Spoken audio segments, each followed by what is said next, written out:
Kuna malalamiko mengi kwa wafanyabiashara, wengine wanalipa sawa inavyotakiwa, wengine wana vichochoro vya kupita wanalipa kidogo, wengine ilikuwa na kikao na mkuu wa TRA wiki zilizopita hapa kuhusu mafuta ya kula.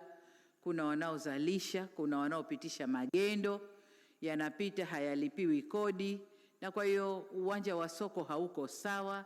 Kwa hiyo kuna mambo yote hayo ya kuyatazama. Sasa mapendekezo haya yatatuelekeza huko, kuwa na kodi ya haki na usawa kwa kila mfanya biashara kwa kiwango cha biashara anachokifanya, na sio wengine wakubwa, wengine ndio wenye nchi hawalipi, wengine sio hivyo.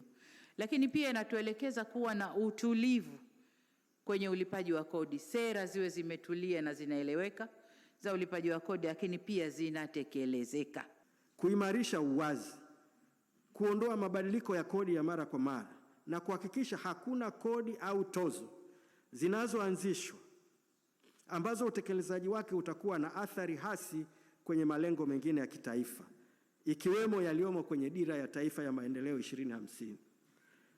Hivyo tume inapendekeza itungwe sera mahususi ya taifa ya kodi, yani National Tax Policy. Kisha tunapendekeza itumwe sheria mahususi ya kodi, yani Taxation Act, itakayoweka misingi ya jumla ya mfumo wa kodi nchini na kuyapa matamko ya kisera nguvu ya kisheria. Aidha, sheria hiyo ijumuishe pia mamlaka za serikali za mitaa na kuweka utaratibu mzuri wa mgawanyo wa vyanzo vya mapato baina ya serikali kuu na mamlaka za serikali za mitaa.